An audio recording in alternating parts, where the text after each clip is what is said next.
Tem jeito de acender essa luzinha aqui no púlpito para mim?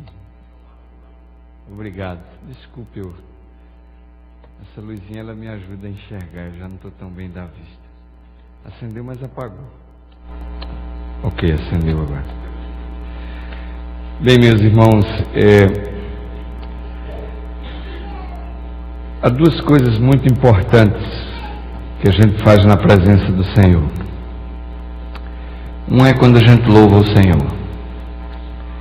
E eu não posso deixar de dar um tributo de apreciação a esses músicos.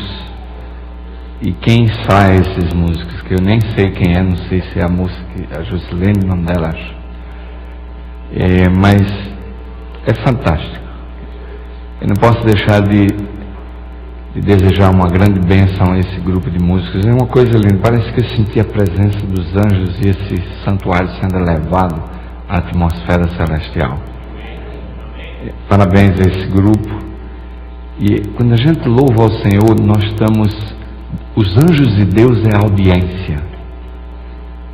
E nós estamos prestando uma adoração ao Deus do universo. É por isso que louvar é muito sério. Imaginem Deus e a audiência olhando essa congregação louvando e ver você de boca fechada, com a cara toda desanimada, e você perdendo uma grande chance de prestar esse louvor ao Deus do universo e à hóstia angélica celestial. E agora vem a palavra que eu tenho orado para Deus me usar e falar a vocês. Hoje à noite eu estou vendo algumas caras novas, quer dizer, novas aqui nessa semana, mas conhecidas para mim.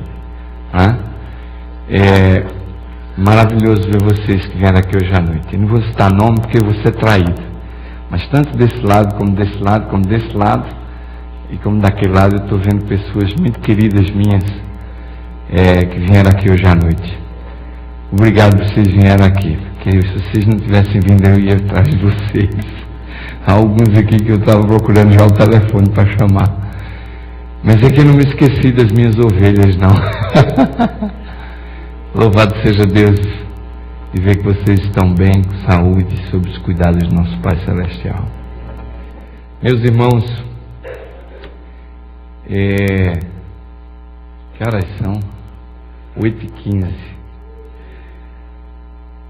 Nós estamos vivendo em um mundo hoje que está clamando por justiça. Vocês já viram na televisão quando o filho de alguém é assassinado, uma bala perdida vai na cabeça de alguém, e a pessoa vai na frente das câmeras e diz assim: eu quero justiça, eu quero que se faça justiça. As pessoas, elas querem ver justiça. Quando nós olhamos para o mundo de hoje, há um clamor por justiça. Mas vocês sabem que as pessoas, elas não sabem meio o que é justiça. Justiça é um estado de espírito que reconcilia o homem com Deus e traz muita paz ao coração. Essa é a justiça de Cristo. Às vezes a gente fala da justiça de Cristo e parece uma linguagem técnica. Mas eu não posso ver a justiça, não posso pegar a justiça não tem cheiro. Ok, falam dessa justiça de Cristo, mas eu nunca senti essa justiça de Cristo. Eu não sei o que é isso. Justiça é um estado de espírito que reconcilia o homem com Deus. E quando esse estado de espírito reconcilia o homem com Deus, ele sente paz e se reconcilia com o próximo, se reconcilia com as pessoas ao redor dele. Se você está com o coração cheio de bronca, de raiva ou não gosta de ver a cara de alguém, significa que você não tem a justiça de Cristo. Se há algum irmão aqui que você não quer ver a cara dele ou não gosta dele, isso significa que você não tem a justiça de Cristo, porque a justiça de Cristo é um estado de espírito que reconcilia o homem com o seu Deus e traz muita paz ao coração e faz ele se reconciliar com as pessoas que estão ao seu redor. O pecado é o contrário dessa justiça. Ele cria uma separação entre o homem e Deus. Ele cria uma separação entre as pessoas. E o pecado, irmãos, é a pior da enfermidade, porque o pecado separa o homem de Deus. Nós estamos vivendo em um mundo onde as pessoas vivem atormentadas e com medo. Nós vivemos em um mundo onde as pessoas andam carregando um grande sentimento de culpa. E uma das coisas que mais me incomodam como ministro é de ver que as coisas que o povo lá de fora sentem estão invadindo o coração e a mente dos membros da nossa igreja também. As nossas igrejas estão cheias de membros cristãos, cheios do sentimento de culpa, cheios de pessoas que também têm os seus tormentos e os seus medos no coração. E vocês sabem que existem algumas ciências que quando eu era pequeno, acho que devia existir, mas eu não via falar. Psicologia, psicoterapia, psicanalista. Vocês já ouviram falar nesse pessoal aí? Eu quando era pequeno e usava calça curta, essa calça curta está na minha cabeça. É porque eu era obrigado a usar, então não esqueço. Então, quando eu era pequeno e usava calça curta, a nova geração não sabe o que é isso, né? Mas é terrível. Quando eu era pequeno e usava calça curta, eu não via muito falar sobre esse negócio de depressão, e de psicologia, e psicoterapia, e psicanalista, esse negócio todo. Mas vocês já perceberam que as pessoas do mundo de hoje, elas vivem no psicanalista. Se vocês forem atrás de um psicólogo aí para book um horário, você tem que esperar alguns dias, e cada dia aparece mais psicólogo, psicanalista, para explicar o comportamento humano, e as pessoas pagam uma boa nota, eu não sei quanto é aqui, mas não deve ser menos de $50 não, para você entrar no consultório desse pessoal, sentar num sofá confortável, e ele faz umas perguntas, e você começa a soltar para fora. Porque a minha mulher, porque o meu pastor, porque a minha igreja, porque o meu trabalho, porque o meu chefe. E o psicólogo vai ouvindo, psicanalista. Chega uma hora que você botou tudo para fora, paga a consulta e vai embora. Aliás, paga a consulta antes de falar. Pois vai embora. Aí passa um mês, 2, 3, e a vida vai lhe bombardeando, vai lhe bombardeando, vai lhe bombardeando, e chega uma hora que você já não aguenta mais, e liga para o psicanalista, e marca outro horário, e pá, outra consulta, e vai lá de novo botar tudo para fora. E os pobres têm a fila do confessionário, porque não tem dinheiro para pagar psicanalista, nem para pagar psicólogo, e eles vão para a fila do confessionário, e solta tudo para o padre, e leva um bocado de Ave Maria para casa, para rezar o texto, e são justificados. Meus queridos, nós estamos vivendo em um mundo onde as pessoas querem justificação. Mas Satanás criou um modelo alternativo de justificação, daquele que Deus estabeleceu para o homem ser justificado e redimido, e ter muita paz na alma, e ter muita alegria no coração. E eu digo a vocês, há 2 métodos de justificação. O primeiro é o esforço do homem para alcançar o favor e ser bom. Não é? Então você faz as coisas para mostrar que é bom. Você vai fazendo tudo para mostrar que você é um bom cidadão. E se alguém diz assim, você não presta, você abre a carteira, tira o papelzinho, mostra a lista das suas boas obras ao sujeito. E diz, olha aqui, eu dou comida para esse, sustento aquele, faço aquele, ajudei aquele, fiz aquele. Eu sou uma pessoa boa. Esse é um tipo de justificação. A pessoa tenta dizer para ela mesma que ela está sendo justificada pelo comportamento dela, que ela é uma boa pessoa. Agora, existe um outro tipo de justificação. É o segundo método. É em você reconhecer que você é incapaz de ser bom. É você reconhecer que você é incapaz de alcançar essa justiça. E você então aceita os méritos de Cristo, e Cristo alcança essa justiça por você. E às vezes eu vou dizer uma coisa para vocês, isso parece um pouco complicado. Porque você vai dizer assim, mas como é que eu posso botar Cristo dentro de mim? Cristo já está dentro de mim. Meus queridos, dizer como Paulo disse, que Cristo vive em mim, não é uma teoria. Isso envolve uma renúncia, por isso que Paulo até chama, essa renúncia ela é tão grande, que Paulo chama ela de crucifixão. Ele diz assim, eu estou crucificado com Cristo. E vocês acham que crucifixão dói ou não dói? Sangra ou não sangra? Ah, meus amigos, meus queridos jovens, eu vou dizer uma coisa a vocês: renunciar à sua vida jovem e permitir que Cristo entre na sua vida e comece a usar você como jovem adventista poderosamente, não é uma coisa muito fácil. Mas se você permitir essa justiça de Cristo entrar no seu coração, você vai se tornar um jovem de Deus. E isso vai fazer uma grande diferença na sua vida. O próprio Paulo falou isso, e eu queria que vocês abrissem a Bíblia comigo agora em Romanos, no capítulo 5 e no versículo 1. Nós encontramos o apóstolo São Paulo falando sobre isso. Livro de Romanos, no capítulo 5 e no versículo 1, São Paulo fala dessa reconciliação. Ele fala dessa justificação que há entre o homem e Deus. Ele fala dessa paz que o cristão devia sentir e que muitas vezes, irmãos, nós não sentimos. Romanos, capítulo 5 e o versículo 1, a Bíblia diz assim: sendo, pois, justificados pela fé, nós temos paz com Deus por meio do nosso Senhor Jesus, o quê? Jesus Cristo. Meus queridos, nós somos justificados pela fé e não pelas obras. Nós somos justificados pela fé. E Paulo diz assim, que quando a gente é justificado pela fé, a gente tem paz mediante a ação de Jesus Cristo em nosso coração. Ninguém pode comprar o céu com boas obras. Ninguém.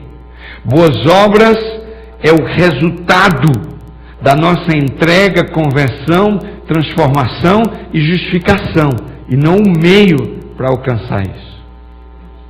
Paulo até estabelece alguns conceitos que é mal entendido pelos evangélicos aí fora. Porque Paulo diz assim, que quando nós estamos debaixo da graça, não existe mais lei. Está certíssimo isso. Quando você está debaixo da graça, você não transgride a lei, porque você não peca. Então não há lei para você. A lei só existe quando há pecado. Se há pecado, há lei. Se não há pecado, não existe lei. Porque a graça de Cristo transformou o nosso coração.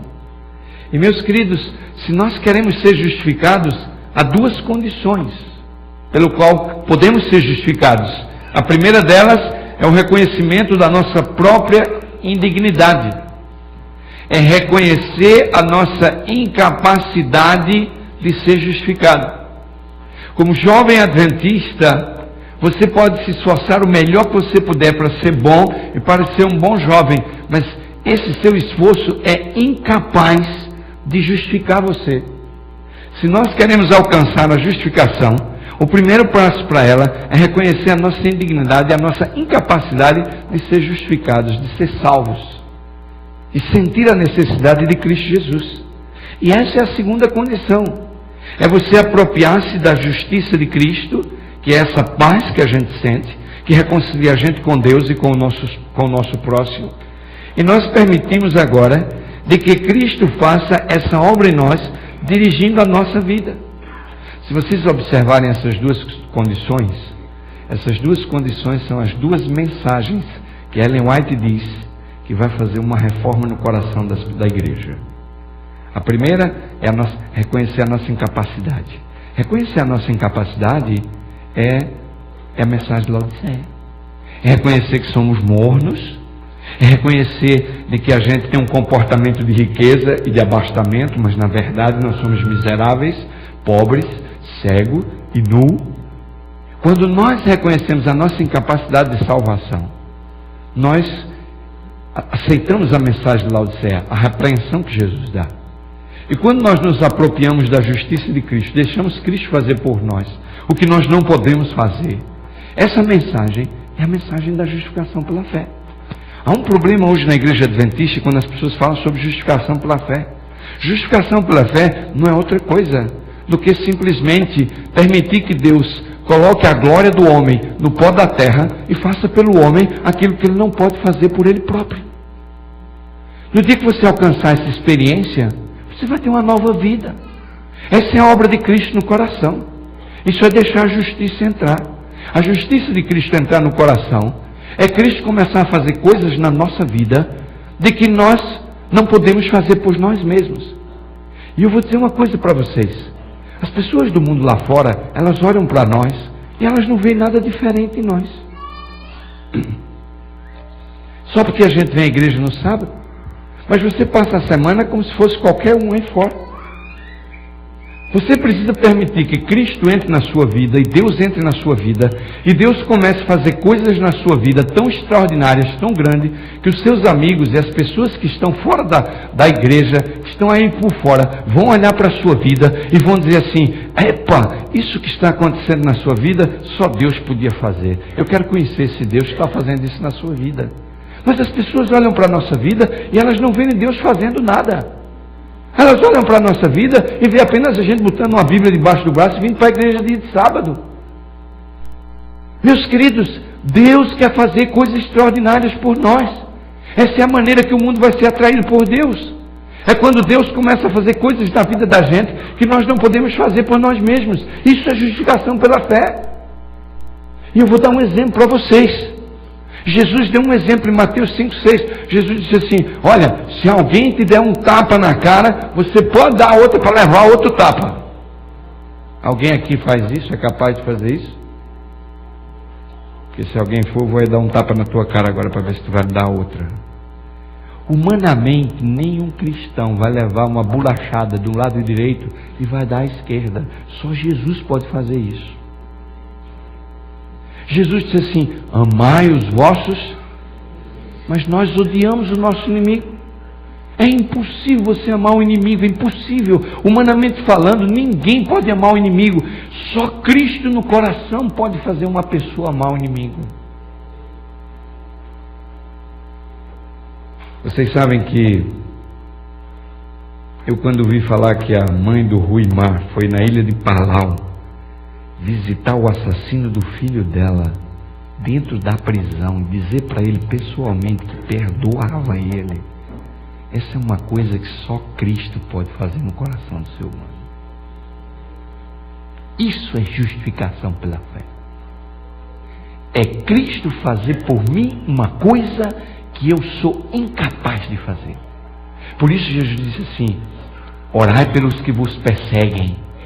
Quem em sã consciência pode orar por aquele que nos persegue? Só Cristo no coração pode fazer uma coisa dessa.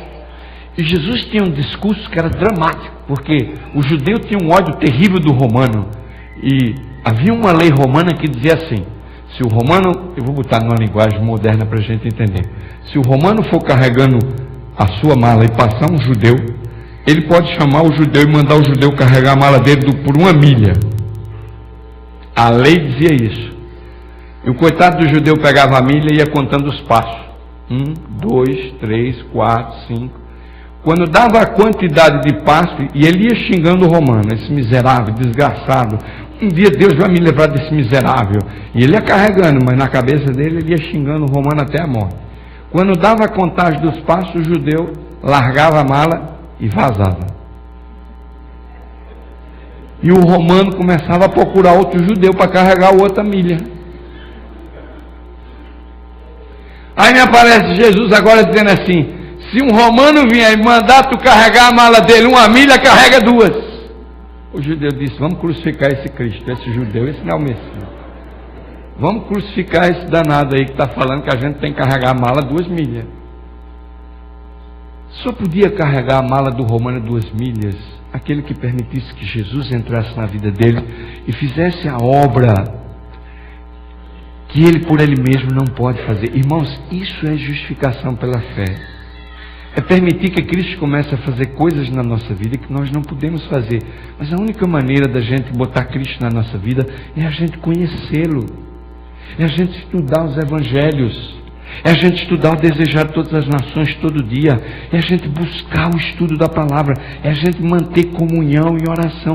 Tem que haver tempo com Deus para você conhecer a Deus, para você conhecer a Cristo, para que Deus comece a fazer coisas grandiosas na sua vida, coisas que as pessoas vão olhar para você e vão dizer assim: isso só Deus podia fazer. Por favor, me fale desse Deus que está fazendo isso na sua vida. Eu quero conhecer esse Deus. Eu quero ler para vocês agora um texto do Espírito de Profecia que diz assim: é imputada a justiça pela qual nós somos justificados. Aquela pela qual somos santificados é a comunicada. A primeira é nosso título para o céu. E a segunda é nossa adaptação para o quê? O meu objetivo é que você saia daqui essa noite sabendo o que é justificação pela fé. Eu quero que você saia daqui hoje à noite sabendo que Cristo pode entrar na tua vida e fazer por você todas as coisas que precisam ser feitas e que você por você mesmo você não pode fazer. E no grande conflito e na batalha final, e no tema que nós vamos estudar essa semana, você vai perceber que a vitória, ela vem do Senhor. Ela não vem por nós. E nós precisamos parar de viver esse adventismo de banco de igreja. Nossos jovens precisam parar de ficar namorando o mundo e dizer: eu sou de Jesus, aleluia. É hora, diante dos acontecimentos finais que estão acontecendo no mundo de hoje, de nós assumirmos a nossa identidade, de colocarmos Cristo na nossa vida. Meus queridos, é interessante como a palavra divide a justificação pela fé em dois aspectos: a justiça imputada e a justiça comunicada. E vocês dizem assim: pastor, entender que justificação pela fé é Deus colocar a glória do homem no pó da terra e fazer pelo homem aquilo que ele não pode fazer, até aí eu entendi que é a justificação pela fé.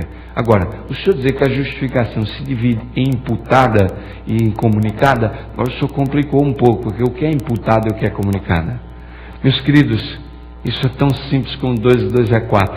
Eu vou pedir para botar um gráfico aqui na tela e eu quero mostrar para vocês como é que o processo da justificação pela fé procede. Olhem bem, se vocês observarem aqui, exatamente onde eu estou apontando, aqui era a vida do homem perfeita. Deus criou Adão e Eva perfeito, eles eram perfeitos, não tinham pecados, mas depois o pecado entrou e o homem começou essa vida degradada, uma vida de pecado, e o pecado foi botando o homem no fundo do poço, e ele veio descendo e chegou até aqui, no fundo do poço. Aqui é a vida do homem antes de conhecer a Cristo.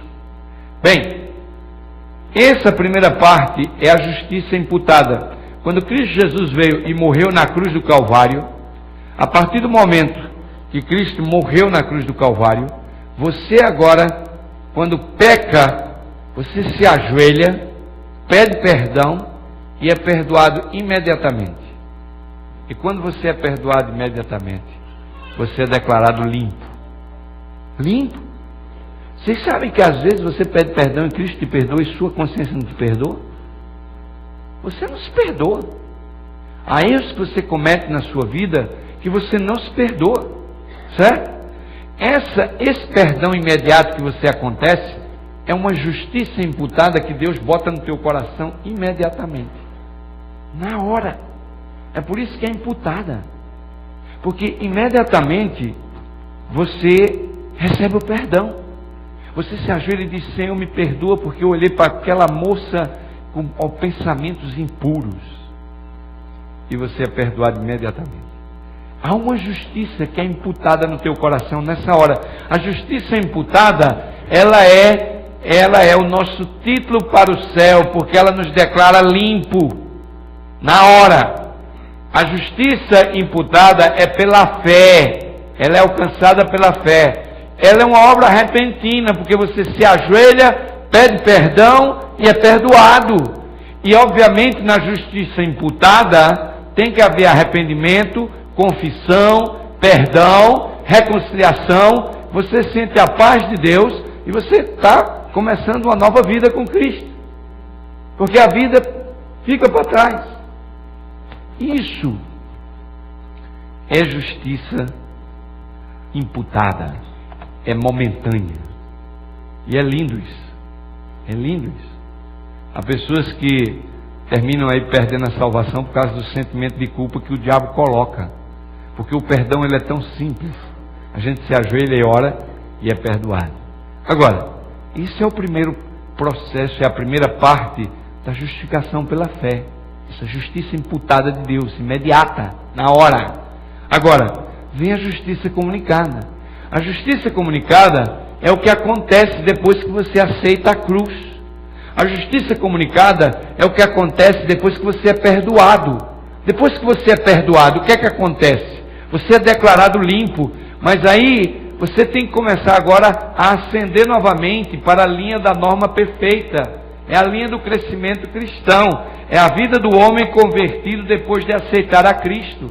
E aí vem a justiça comunicada. O que é que acontece? Você peca novamente, pede perdão, repete-se a justiça imputada, mas quando você levanta da queda, você levanta mais alto do que antes, mais forte espiritualmente.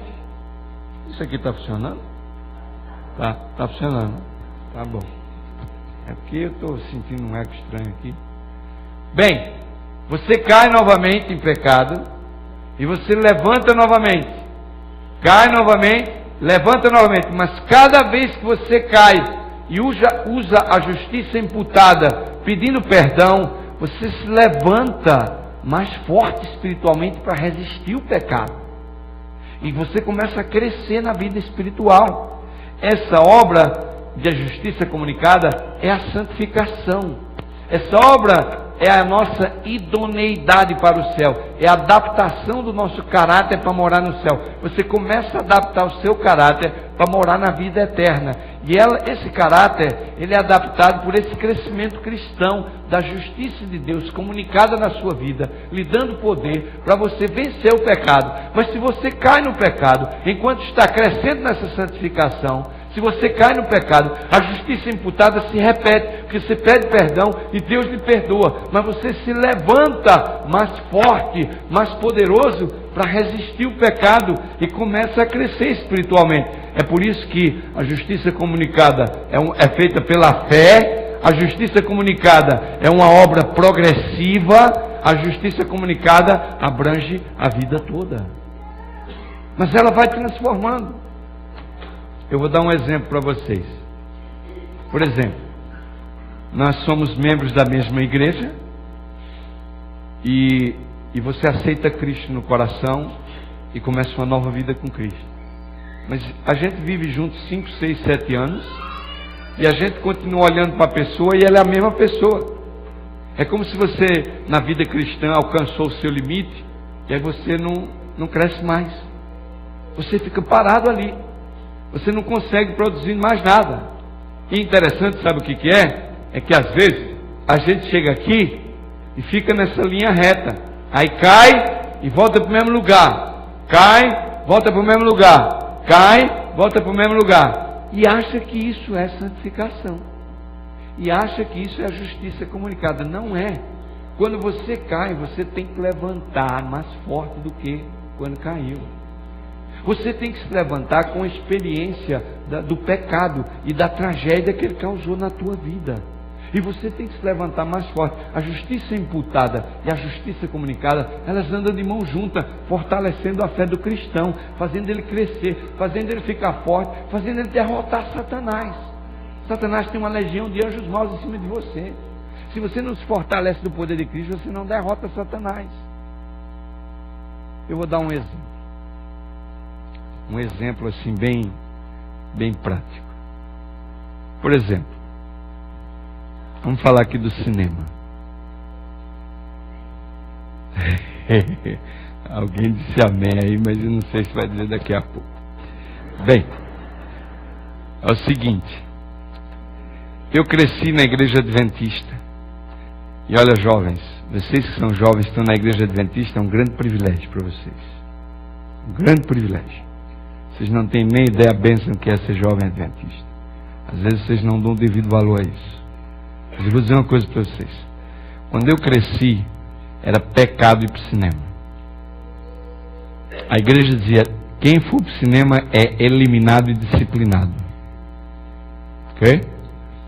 Eu cresci a minha juventude toda sem entender porque o cinema era pecado. Porque uma pessoa dizia assim, não, mas é por causa do filme. Outro dizia, por causa do tamanho da tela.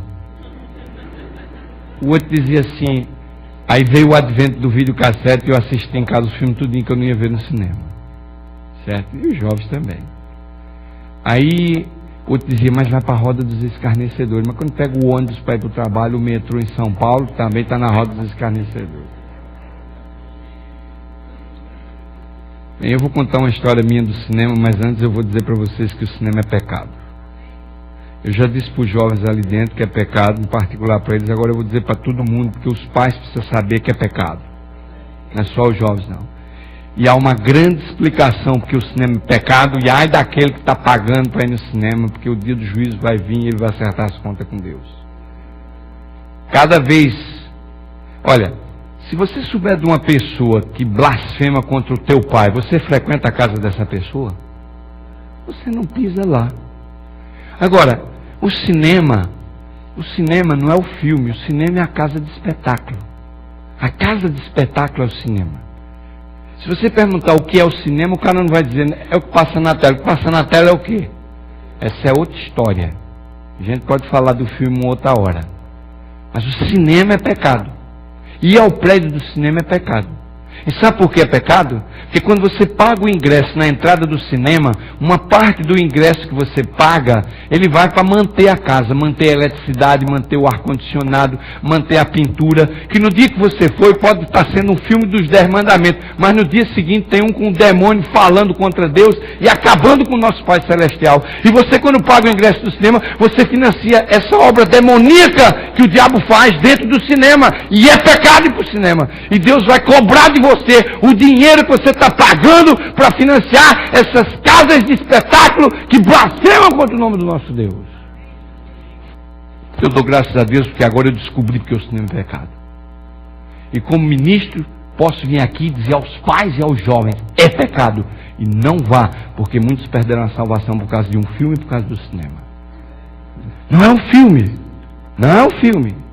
É o ingresso que você paga financiando a casa de espetáculo, que um dia pode estar falando de Cristo, mas no outro está blasfemando contra o demônio e promovendo a vida após a morte, a reencarnação e muito mais coisas que não vale a pena nem a gente comentar aqui na frente. Bem, mas o meu assunto não era nem esse, né? Eu falei disso aí só como um update, porque eu ia contar uma história que quando eu era jovem, eu ia para a escola, de noite, estudava de noite, e toda noite eu ia para a escola e passava na frente do cinema. Eu estou contando essa história para vocês entenderem o que é justiça comunicada e justiça imputada, ok? E o que é justificação pela fé. Bem, era pecado ir para o cinema, proibido ir para o cinema, e eu não ia para o cinema, mas todo dia que eu ia para o colégio, eu passava na frente do cinema. Tinha um cinema na esquina de casa, era o Cine Eldorado. E eu passava lá no Cine Eldorado, assim, na calçada, olhava os cartazes, falei, esse filme deve ser uma maravilha. Eu ia no outro, ia olhando, e eu ficava maravilhado com os cartazes. Eu falei, moço, sou adventista, não posso ter esse filme, vamos embora para a escola. Ia para a escola. Mas vocês sabem que, cuidado, hein, jovens, vocês começam a namorar na tentação assim, uma hora ela pega vocês. Foi assim comigo. E eu comecei passando, só passando, né? Passando, dando uma olhada nos filmes.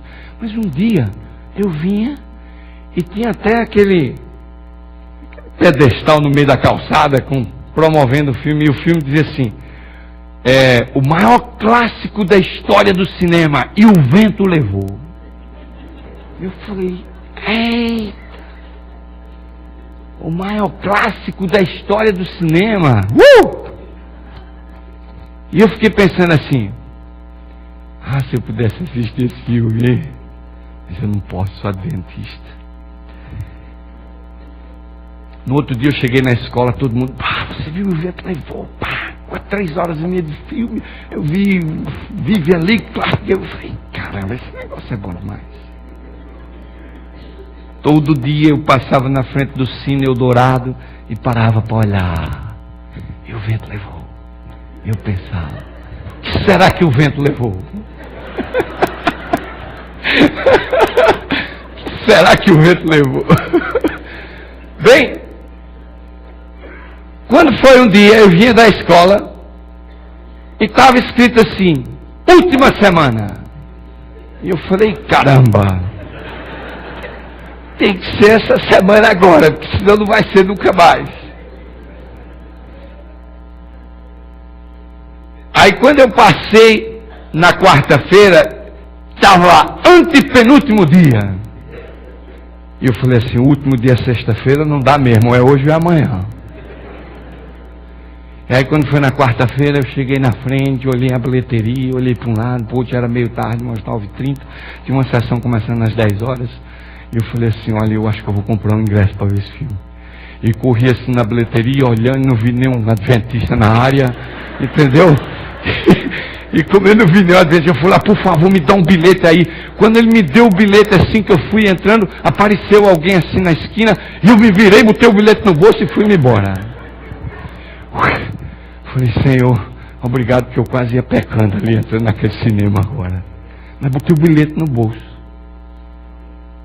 O diabo, ele vai puxando a corda e você vai andando. Assim, o diabo é assim. E eu falei assim, e agora? Amanhã é o penúltimo dia, eu assisto ou não assisto? Eu já nem assisti a aula direito, passei o dia todo apavorado, e não escutava nem o que o professor dizia. Quando eu vim com o ingresso no bolso, e eu fui chegando e já olhei na esquina e estava lá, penúltimo dia, e era quinta-feira, eu falei, agora é hoje ou é nunca mais. Vai ser agora. E eu olhei para um lado, olhei para o outro assim, não vi ninguém, e eu passei, soltei o ingresso. Eu nunca tinha entrado no cinema, mas esse cara tudo escuro, eu saí caindo por dentro daquilo, lá com aquelas luzes acesas de baixo, e eu fui vendo, procurando onde era a sala, e eu vi um barulho vindo de uma sala, abri uma porta e ficou mais escuro ainda, eu saí tropeçando, caí no chão, falei, eita, por favor, onde é que tem uma cadeira aqui? Achei uma cadeira, me sentei na cadeira. O pecado, ele dá uma sensação momentânea de prazer, assim que a gente entra dentro dele. Eu senti essa sensação. Eu sentei assim, senti paz. E assisti o filme. Quando finalmente a sessão acabou, eu saí do cinema, mas estava terminando, eu falei, eu tenho que sair antes de todo mundo, porque se tiver alguém aqui que me conheça, vai dizer para minha mãe, eu estou perdido. Então eu vazei pelas escadas, saí rápido, cheguei na porta, olhei, não vi, estava me dizendo já de madrugada, e eu vazei para casa. Mas quando eu comecei a andar no caminho, meus queridos, aí começou um sentimento de culpa na cabeça. Que eu tinha traído o meu mestre, que eu tinha traído a confiança da minha mãe, que eu tinha traído a minha igreja, como é que eu tinha feito uma coisa daquela, certo? Como é que eu tinha ido ao cinema, e eu não tinha chegado em casa, as lágrimas já estavam caindo, e uma angústia no coração, a tragédia do pecado. E naquela noite eu me ajoelhei na pé da minha cama, e eu disse, Senhor, perdoa o meu pecado, porque hoje eu fui ao cinema. Deus me perdoou ou não perdoou? Na hora, justiça imputada. Na hora, eu fui declarado limpo do pecado. Na hora. A primeira fase da justificação pela fé é imediata. É obra de um momento. Agora, eu fui embora para a escola, no outro dia passou, acabou-se, fui perdoado. Paz no coração. A justiça de Cristo reconciliou eu com Deus, me reconciliou com Deus, e agora eu tinha paz no coração, e eu estava ok, mas só tinha um problema. Alguns meses depois, uma noite eu vinha da escola, e tinha um outro negócio daquele bem grande na frente do cinema, e dizia assim, Ben-Hur, o maior épico religioso da história do cinema. E eu fiquei maluco, eu falei, eita, esse agora é até religioso.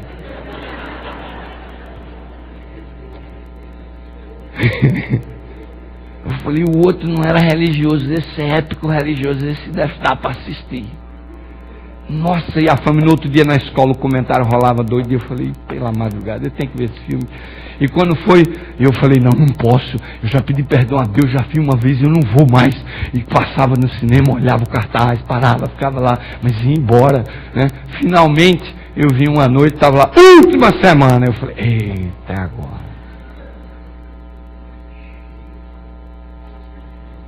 O que é que vocês acham? Eu entrei para assistir o segundo ou não?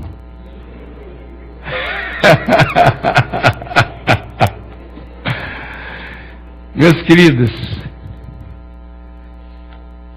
agora vem a justiça comunicada, jovens. Essa é a justiça comunicada, jovens.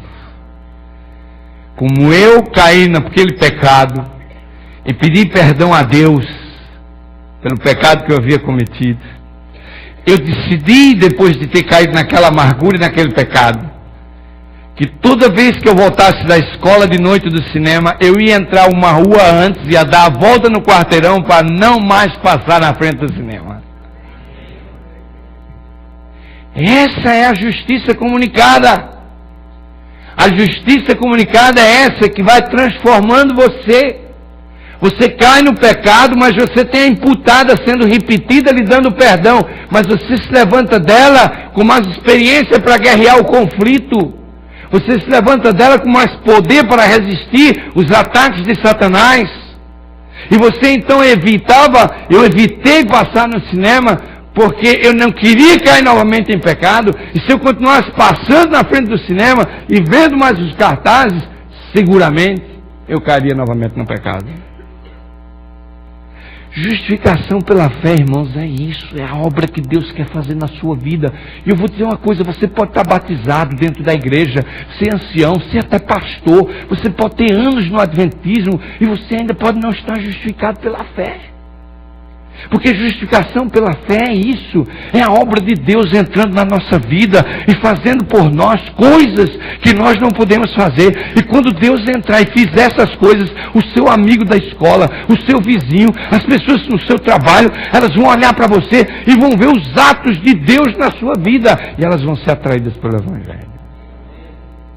É isso que a igreja de Deus precisa hoje.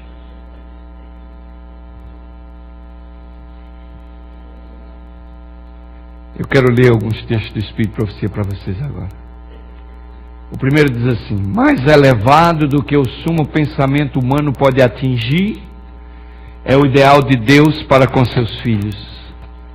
A santidade, ou seja, a semelhança com Deus, é o alvo a ser. Meu querido jovem, você já parou para pensar que Deus tem um ideal para atingir na sua vida? Não é maravilhoso a gente saber que Deus olha para nós e tem um ideal para atingir na nossa vida? Deus está ansioso para fazer uma obra na vida dos jovens da nossa igreja. Deus está ansioso para fazer uma obra na vida de cada membro da igreja. Uma obra que Ele só pode realizar se nós deixarmos. Uma obra que Ele só pode realizar se nós nos entregarmos. E nós resistimos. Continuamos com a nossa justiça própria, que é trapo de imundície, diz o profeta. Continuamos com o nosso ego lá em cima. Continuamos dentro da igreja e vindo aos bancos da igreja, querendo conquistar um espaço pela força. Querendo fazer as coisas para aparecer. Querendo glórias para si. E deixamos de receber esse poder incrível que Deus quer operar na nossa vida, que vai fazer por nós aquilo que nós não podemos fazer por nós mesmos. É por isso que a mensagem de Laodiceia diz que os adventistas estão nus, porque a nudez da igreja adventista é o mau testemunho dos crentes que saem da igreja e vão transgredir o sábado aí do lado no restaurante. Cristãos que colocam Deus no banco de trás do carro e não coloca Deus como primeiro na sua vida e sofrem. E a Bíblia diz que isso passa para a primeira, segunda, terceira e quarta geração. E é por isso que muitos filhos estão perdidos aí no mundo, porque os pais não são fiéis a Deus. E meus queridos, eu digo a vocês, nós estamos vivendo dias onde nós temos que começar a olhar para o limiar da terra prometida. Já não há mais tempo nesse mundo. Não pense que o mundo vai se recuperar dessa crise econômica. Não pense, não se engane. Essa crise econômica vai servir para aproximar a besta da segunda besta e formar a imagem da besta. E nós vamos estudar essa semana e vocês vão ver de que essas bestas unidas irão cumprir a profecia que nós conhecemos. E agora é o tempo da igreja se preparar. Vamos ao próximo slide. Ninguém diga, não posso remediar meus defeitos de caráter. Ninguém diga isso. Se chegardes a esta decisão, certamente deixareis de alcançar a vida o quê? A impossibilidade está em nossa própria vontade. Se não quisermos, não vencereis. A dificuldade real vem da corrupção de um coração não santificado e da involuntariedade de se submeter à direção de Deus. Jovens, aqui nós temos um problema sério. Nós resistimos nos submeter à direção de Deus. A nossa vontade, ela tem prevalecido sobre a vontade de Deus. A doutrina do achismo tem tomado conta do coração dos cristãos, e quem governa as ações e as atitudes dos cristãos da igreja hoje não é mais o está escrito, mas é o eu acho. E às vezes eu fico confuso, porque eu não sei se é a igreja que está no mundo ou é o mundo que está na igreja, mas alguma coisa está acontecendo. Basta a gente olhar para as nossas roupas, basta a gente olhar para a música que a gente escuta, basta a gente olhar para as coisas que a gente faz. Não é muito diferente do povo lá de fora. Eu, quando cheguei na minha igreja lá em Johannesburg, na África do Sul, depois de uns meses eu descobri que a diretora da assistência social e a diretora dos jovens, elas dançavam. Dançavam. E um dia eu fui lá e disse, olha, eu quero... E elas eram irmãs. Eu cheguei lá e disse, minhas irmãs, o que está acontecendo que as irmãs estão dançando? Ela falou, pastor, a gente só dança em reunião familiar. É só com a família. Eu falei, mas eu não quero saber onde é que vocês estão dançando. Eu quero ver o que é que a palavra de Deus diz. Vocês realmente acham que esse comportamento não é muito semelhante ao do mundo? E é sério, olha, já passou 4 pastores aqui, ninguém falou nada. O senhor é o primeiro que veio falar com a gente. Falei, irmãs, é o seguinte, está aqui a palavra, tudo que é nobre, tudo que é puro, tudo que enobrece o caráter, tudo que glorifica a Deus, isso façais. Se isso aí não glorifica a Deus, glorifica o corpo das irmãs, a emoção, a descarga, não sei o que mais, isso não é bíblico, não é bíblico. Agora as irmãs têm que fazer uma decisão. Ou as irmãs querem amar e abraçar a dança, ou as irmãs realmente vão abandonar isso em nome de Jesus. E eu fiquei muito feliz porque elas tomaram a decisão e pararam imediatamente. Meus queridos, eu vou dizer uma coisa para vocês. Se existe uma coisa que eu era um ministro que vinha falhando, era a temperança. A reforma de saúde. Vocês sabem que eu olhava para mim no fundo do meu coração e às vezes achava que eu nunca ia chegar lá. Eu dizia assim, Senhor, tem misericórdia de mim, porque eu consigo fazer muitas coisas, já venci muitas coisas, mas a reforma de saúde, eu não tenho feito nada por ela, nem tenho vontade de fazer nada por ela, e eu não sei o que vai ser de mim. Mas há uns 2 meses atrás, um irmão da minha igreja disse, pastor, eu tenho um livro muito interessante que eu queria que o senhor lesse. Eu falei, qual é o livro? É interessante como Deus vai trabalhando, né? Ele disse assim, há um livro que eu quero que o senhor leia. Eu falei, qual o título do livro? Ele falou, o livro é em inglês. Eu falei, qual o título? Ele disse, Why Christians Get Sick. Por que os cristãos ficam doentes? Eu falei, traz o livro que eu leia. Meus queridos, esse livro causou um terremoto na minha vida. Eu comprei e estou levando para a África do Sul agora, de volta um meu. Quem quiser, por favor, compre. Lê esse livro. O autor diz assim, por que é que os cristãos estão morrendo de câncer? Por que é que os cristãos estão morrendo das mesmas doenças que o mundano morre? Se Deus deixou uma mensagem de saúde para a igreja. É simples. Nosso estilo de vida é igual ao do povo do mundo. E eu concordo. E não só é na saúde, não. Olhem às vezes a roupa das nossas irmãs e às vezes dos nossos irmãos também. Como é que eles vêm para a igreja? Não tem muita diferença do que eu vejo lá fora. Nós não queremos ser diferentes. Nós somos iguais lá de fora e as pessoas olham para nós e não vê nada diferente. Nós comemos a mesma coisa do povo lá de fora, nós ouvimos a mesma música que o povo lá de fora, nós fazemos todas as coisas que o povo lá de fora faz. A gente só não bebe bebida alcoólica, não fuma e vem para a igreja dia de sábado e achamos que essa é a cartilha da salvação. Sorry, está perdido dentro da igreja. Meus queridos, há uma obra de justificação que tem que ser feita. Nós precisamos abrir espaço para Cristo começar a trabalhar na nossa vida, para a gente ver os milagres de Deus na nossa vida.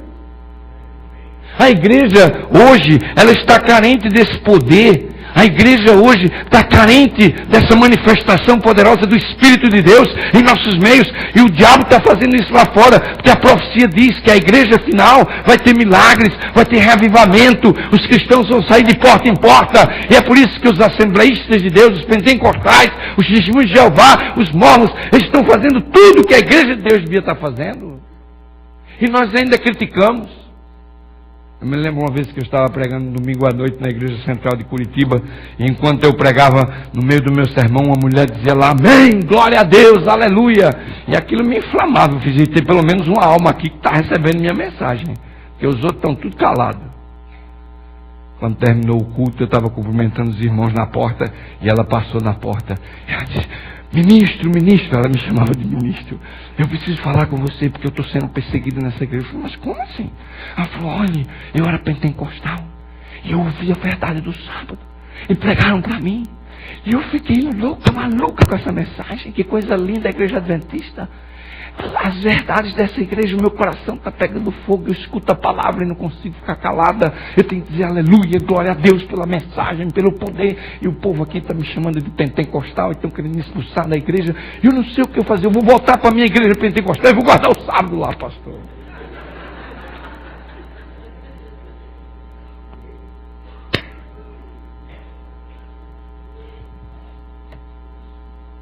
Paulo saudava as igrejas com a paz do Senhor. Essa igreja adventista não sauda com a paz do Senhor porque vão pensar que nós somos da Assembleia de Deus. Há alguma coisa errada conosco. Há alguma coisa errada com a igreja de Deus. A razão porque não damos amém, nem glória a Deus, nem aleluia, não é porque vamos imitar pentecostais, nem ninguém. É porque não há fogo no coração dos adventistas. É porque não há vibração e o anseio de ver Cristo voltar e ir para o reino dos céus.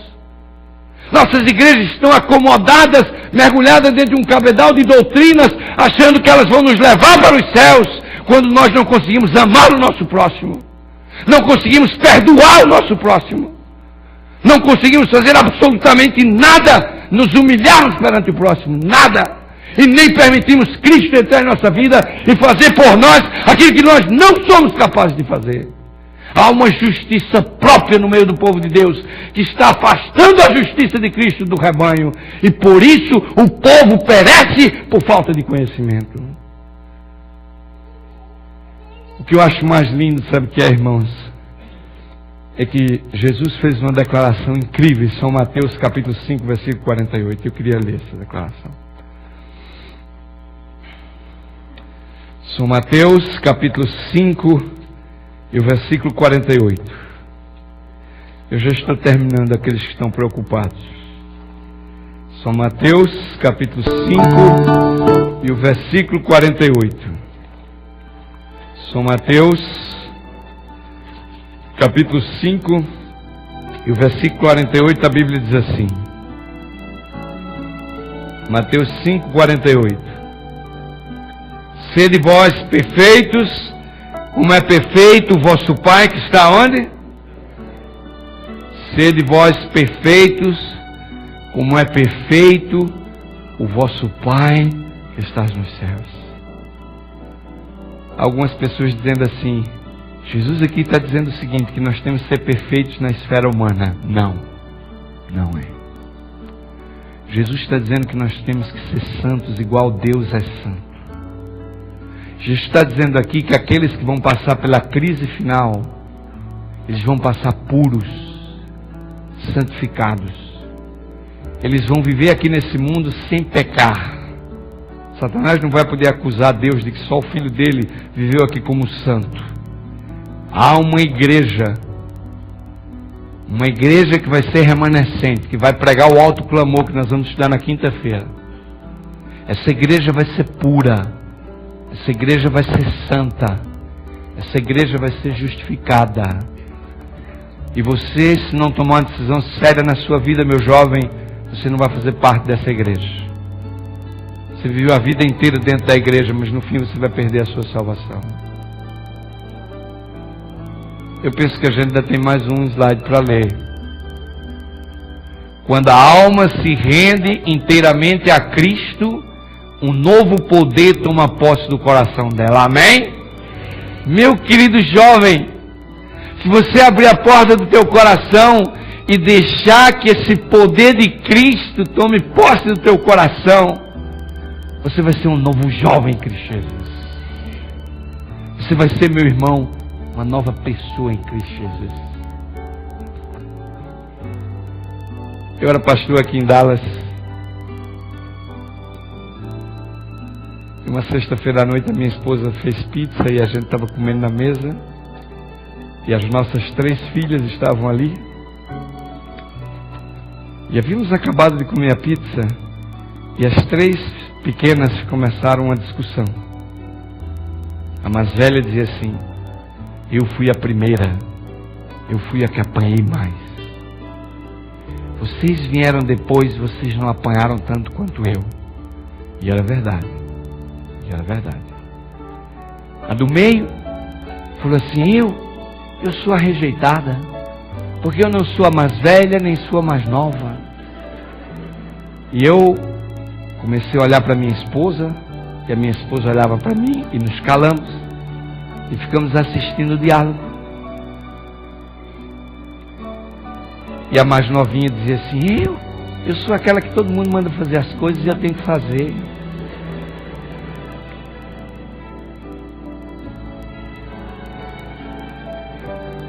A conversa foi esquentando. A conversa foi esquentando. Ela para lá, vinha para cá, do meio defendia, a mais velha atacava. Eu olhava para Léa, Léa olhava para mim. Quero ver o fim desse fio.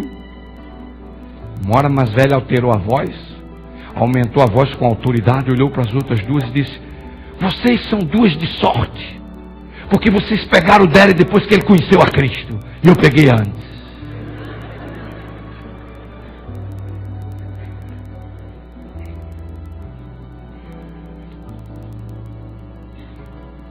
Aquela noite eu fui me deitar muito pensativo. Mas eu agradeci a Deus, porque as minhas filhas estavam vendo alguma coisa de mudança na vida do pai delas. Meus queridos, nós não podemos mais continuar aquilo que nós somos. Jovens, há uma obra que Deus quer fazer nas vossas vidas. Mas vocês precisam deixar Deus fazer. Meu querido irmão, minha querida irmã, há uma obra que Deus quer fazer na sua vida, obra poderosa. Mas você precisa deixar Ele fazer. E eu queria terminar a mensagem dessa noite. Nós não vamos ter no final. Eu queria fazer uma oração especial essa noite.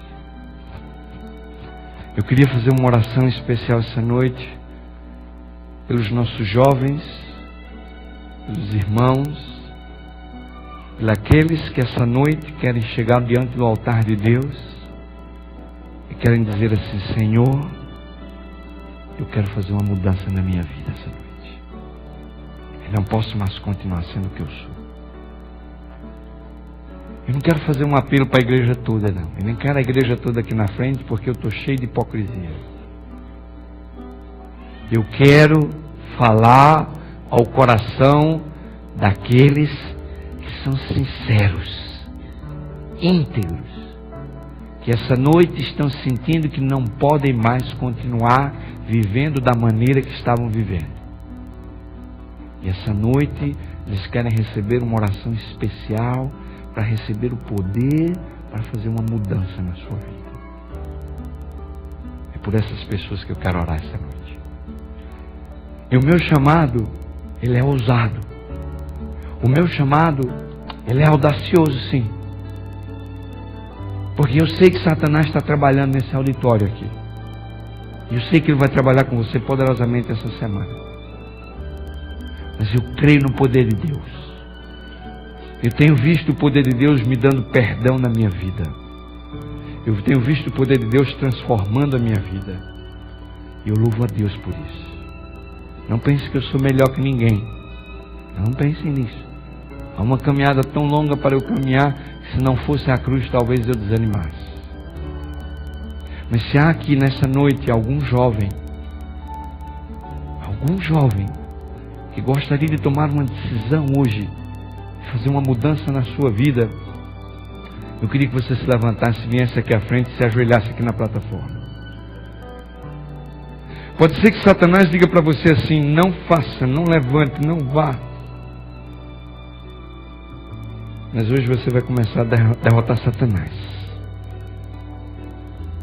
Hoje você vai começar a derrotar as hostes do inimigo. Hoje você vai abrir a porta do seu coração e você vai dizer assim: Senhor Deus, eu quero que Cristo faça por mim aquilo que eu não posso fazer para resistir ao pecado. Eu quero resistir a Satanás. Eu quero começar uma nova vida. Eu quero sentir o poder e a graça de Cristo no meu coração. Eu quero sentir esse poder que vai fazer de mim um novo homem, uma nova mulher, um novo jovem, uma nova jovem. Se você não puder honrar esse compromisso com Deus essa noite, não venha, porque senão a maldição do Senhor vai cair sobre você. Mas se você quer realmente começar uma nova vida com Cristo, eu queria que você viesse ao altar de Deus essa noite. Porque eu sei que Ele tem poder para trocar a sua vida. Ele tem poder para transformar você. E eu queria pedir que a congregação se ajoelhasse. E eu vou fazer uma oração terminando o culto dessa noite. E eu queria que vocês saíssem do santuário ao som dessa música que nós estamos ouvindo, em oração e reflexão, pedindo a Deus que ajude a vocês a vencer o poder das trevas e a serem de Cristo Jesus. Oremos.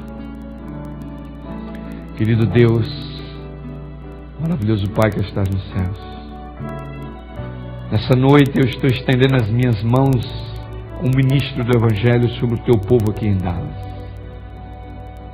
Senhor, Tu sabes a luta desses irmãos no dia a dia das suas vidas. Nós sabemos que a vida imigrante tem sido difícil. Os nossos jovens têm se submetido a grandes tentações. Mas nesta noite, Senhor, eu quero colocar a juventude da igreja de Dallas nas mãos de Deus. Eu quero que as pessoas dessa cidade olhem para os nossos jovens e vejam os jovens de Deus. Eu quero que os nossos amigos, familiares, pessoas do trabalho, conhecidos nossos dessa cidade, olhem para os membros dessa igreja e vejam nele as ovelhas de Deus. Senhor, nós precisamos receber essa justiça imputada que Tu ofereces. Ó glória, Senhor. Aleluia por essa justiça. Senhor, nós queremos forças para caminhar nessa justiça comunicada da santificação. Nesse crescimento espiritual que cada dia vai adaptando o nosso caráter para morar na eternidade. Senhor, olha por essa igreja. Olha pelo ministro dessa igreja. Olha pelo ministro da igreja do Lighthouse. Olha para os membros que também estão aqui. Senhor, olha pelo Teu povo nessa cidade. Senhor, não nos deixes desanimar. Não deixes que as coisas deste mundo contaminem a nossa alma com as coisas do pecado. Mas, Senhor, santifica a nossa vida nessa verdade da esperança da Tua volta. Senhor, em Tuas mãos agora eu entrego esses filhinhos.